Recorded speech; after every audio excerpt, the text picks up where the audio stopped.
नाग के 12 आयाम होते हैं।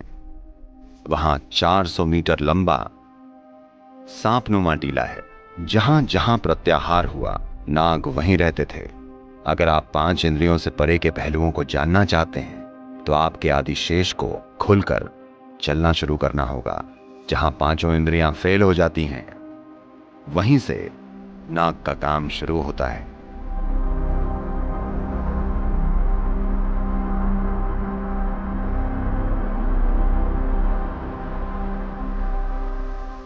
भारत में नाग के 12 आयाम हैं जिनकी पूजा की जाती है। ये इस प्रकार है: अनंत, वासुकी, शेष, पद्म, कंबाला, कारकोटक, अश्वितारा, धृतराष्ट्र, संकपाल, कालिया, तक्षक, पिंगला। ये हैं वो 12 पहलू। ये 12 पहलू कैलेंडर के 12 पहलुओं से भी जुड़े हुए हैं। वही पहलू जिनमें लोग सितारों और उन चीजों को पढ़ते हैं। वाकई दुनिया भर की अलग अलग संस्कृतियों में आप इसके संकेत और प्रमाण, सांकेतिक प्रमाण देख सकते हैं। पिछले 20,000 सालों में दुनिया भर में ऐसी कई कलाकृतियां बनी जिनमें दिखाया गया है कि कैसे सांप ने उन जनजातियों की रहस्यमय यात्रा में एक महत्वपूर्ण भूमिका निभाई। रूस से चीन तक, बेशक भारत में, अफ्रीका, मिस्र, ग्रीस, दक्षिणी अमेरिका, उत्तरी अमेरिका, हर जगह इसे दर्शाने वाले सांपों के प्रतीक मौजूद हैं। और उत्तरी अमेरिका में हमने पाया कि ओहायो में 400 मीटर लंबा एक सांपनुमा टीला है। ये ओहायो में है, 400 मीटर लंबा, जो कि एक बहुत बड़ी खाई के नज़दीक है, जो या तो किसी छोटे तारे के टकराने या उनके हिसाब से ज़मीन से गैस फटने के कारण बना है। हमें नहीं पता कि वो कैसे बना, लेकिन एक 400 मीटर लंबा मिट्टी से बना एक नाग, एक टीला, एक सांपनुमा टीला। तो दुनिया भर में अलग अलग लोग इस नतीजे तक पहुंचे हैं। इसलिए नहीं कि संस्कृतियों ने दूरियां तय की हैं, हालांकि ऐसा भी हुआ है, पर वजह वो नहीं है कि ऐसा हुआ है। जिस भी जगह लोगों ने 5 इंद्रियों से परे कुछ समझा है, जहां भी लोगों ने ज़्यादातर समय आंखें बंद करके बिताया है, यानी मूल रूप से प्रत्याहार किया है। प्रत्याहार यानी आपने इंद्रियों को खुद में समेट लिया है। जहां जहां प्रत्याहार हुआ है, जहां जहां इंद्रियों को खुद में समेट लिया गया, वहां वहां नाग रहते थे। वहां लोगों ने विकास की प्रक्रिया के उस शेष बचे हिस्से के आयाम के महत्व को पहचाना, जो विकास के साथ साथ हमारे अंदर बचा रह जाता है, और कैसे हम उसे सक्रिय कर सकते हैं, और कैसे ये हमें हमारी इंद्रियों की सीमाओं से परे ले जाकर हमारे विकास की एक प्रक्रिया बन सकता है। शिव के गले के चारों ओर जो सांप है, वो वासुकी कहलाता है। But the Vishnu's snake is referred to as Shesha. लेकिन विष्णु के सांप को शेष कहा जाता है।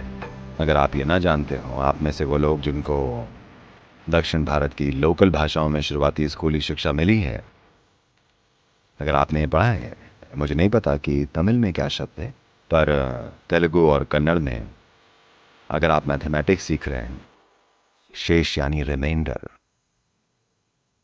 मैथमेटिक्स में ये एक सामान्य चीज़ है, शेष। तो उसी शब्द को यहाँ प्रयोग में लाया गया है, यानी शेष, क्योंकि ये सांप या यही नाग उस चीज का प्रतीक है जो हमेशा शेष रह जाता है। जब एक सृष्टि समाप्त हो जाती है, तब कुछ चीजें रह जाती हैं, या एक खास मूलभूत पहलू रह जाता है जो एक बार फिर से दूसरी सृष्टि में अंकुरित होता है। तो ये वही शेष है जिस पर विष्णु विश्राम करते हैं। यानी जब वो विश्राम कर रहे हैं, जब पालन पोषण के लिए कोई सृष्टि नहीं है, तब वो शेष पर विश्राम कर रहे हैं। वो जो बचा रह गया है, आदि शेष नाग, खुलता है और समय आगे बढ़ता है। यही इसकी पौराणिक कथा है।